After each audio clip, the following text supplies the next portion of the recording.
All right, let's dive into one of the most famous heroes of all time. Odysseus, the star of the Odyssey, the guy who took 10 years to get home from Troy. But here's the thing, his reputation has been on a journey that's almost as wild and winding as his own. The story of who we think he is, it's been totally rewritten over and over for the last 2,500 years. So how did that happen? Okay, so to really get this, we have to start with just one Greek word, polytropos. It's literally the first thing Homer calls him, and it means much turning. And it's just perfect.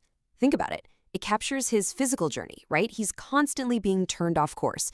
But it also describes his mind, his cleverness, his craftiness. He's the man of many turns and many devices. This one word, this double meaning, that's the key to understanding everything about him. So, that leads us right to the big question, doesn't it? How did the man of many turns end up with a reputation that has, well, so many turns of its own? It's kind of crazy when you think about it. The journey of his reputation is just as much of an odyssey as his trip home. And believe it or not, the first big turn for Odysseus was a massive fall from grace. We're leaving the world of epic poetry and heading straight into the court of public opinion, which back then was the tragic stage in 5th century Athens. And this is where the hero of the Odyssey was basically put on trial and found guilty. I mean, just listen to this. You can feel the pure rage here. This is the Trojan queen, Hecuba, when she finds out she's going to be Odysseus's slave. Wow. Playwrights like Euripides were channeling this intense hatred for him. And you know what? It seems like the audiences in Athens absolutely loved watching their old hero get torn to shreds. So what's with all the hate? Well, context is everything, right? At this point, Athens is deep in this really brutal war, and the people are getting sick and tired of their politicians, these demagogues who are great at giving speeches but are leading them down a dark path. And so, when they look at Odysseus on stage, this master speaker, this super cunning strategist, they don't see a hero anymore. Nope, they see the exact kind of shady politician they've come to despise. And the change is just dramatic. Think about it. In Homer, Odysseus, his cleverness and his ability to endure anything, those are heroic qualities, used for a good cause.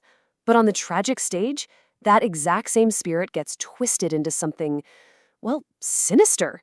His daring becomes immoral. His endurance is just a way for him to be a shameless schemer. So, what was the indictment? The playwrights laid out a specific case against him. Charge 1, he's a smooth talker who uses his words for evil. They even had him convincing the army to do absolutely horrible things, like sacrificing an innocent girl. Charge 2, he's a ruthless opportunist, ready to do anything for profit. This is a universe away from the noble hero we thought we knew. But just when you think he's down for the count, the story takes another huge turn.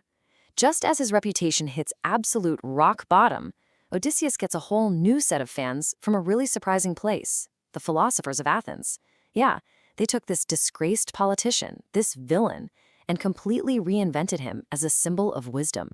And it was really 3 major philosophical schools that led the charge, and each of them saw something totally different in him. You had the Cynics, who loved his endurance, then the Stoics, who were all about his adaptability, and finally Plato, who had his own unique take, focusing on contemplation. They were the dream team that turned him from a scoundrel back into a sage. Let's start with the Cynics. Now, these guys rejected all the usual stuff, wealth, status, you name it. So they were fascinated by the version of Odysseus who comes home dressed in rags, disguised as a beggar. They didn't see a loser. No way. They saw an athlete of life. It's like he was using hardship, poverty, hunger, being humiliated as his own personal gym to train his soul and make his virtue stronger. What a cool idea. And this quote from Diogenes, one of the most famous cynics, just nails the idea they had about Odysseus. He says, "Other dogs bite their enemies. I, my friends, so that I may save them." They saw Odysseus as that kind of guardian, a watcher who wasn't afraid to be harsh if it was for the greater good. He's that friend who tells you the hard truth, the one who bites you to save you. It's tough love, and for them, Odysseus embodied it. Okay, now for the Stoics. They had a completely different idea, but it's just as powerful. For them, all of life is a play, and guess who writes the script? Fate. You don't get to choose your role. You might be a beggar, a king, a sailor, whatever. Your only job is to play the part you've been given and play it as well as you possibly can. And really, who's a better poster boy for that idea than Odysseus? The guy played a dozen different roles and he gave every single one of them his all. And the Stoics even had a sort of 3-step guide for this. Step 1, acknowledge that fate writes the script. You can't change it. Step 2, play your part with everything you've got. But step 3, and this is so important, remember that you are not your role. You have to keep that inner firmness. Don't confuse the mask with your true self. That's how Odysseus could be a beggar one minute and a king the next. Because deep down, his true character, his virtue, that never changed. And then you have Plato, who comes along with this totally radical reinvention. Seriously, this one is a mind-bender. In a famous myth, he pictures souls choosing their next life on Earth. All the big-shot heroes are grabbing for lives of power and fame. The soul of Odysseus comes last. And what does it choose? After everything it's been through, all the toils and ambition, it chooses the quiet, simple life of a private person that no one notices. For Plato, that was the ultimate wisdom, to just walk away from the whole game. So let's just recap for a second. We've gone from Homer's hero to a tragic villain, then he becomes a cynic's role model, a Stoic's perfect actor, and a Platonic thinker. I mean, the journey is just staggering. So what does all this tell us? Not just about Odysseus, but maybe, more importantly, about us. Look at all these different faces he's worn over time. Homeric hero, tragic villain, cynic watcher, Stoic actor, Platonic thinker. And we didn't even get into the Renaissance where he became a model for leaders. He's kind of like a blank slate, isn't he? A screen that every new era projects its own hopes and its own fears onto. And that right there is the biggest takeaway from all of this. Our heroes are really just mirrors. The ever-changing story of Odysseus's reputation isn't really about him.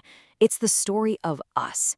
Each time he gets reinvented, it tells us so much more about the society doing the reinventing, what they cared about, what they were afraid of, and what they were searching for. So that leaves us with one final question to think about. Hero, villain, politician, sage. In our own complicated, much-turning worlds today, which version of Odysseus do we actually need? Is it the hero, fighting against all odds to get home, the tricky politician we're supposed to be wary of? Or maybe it's the quiet thinker, the one who decides to step away from all the noise. What do you think? Which Odysseus is the one for right now?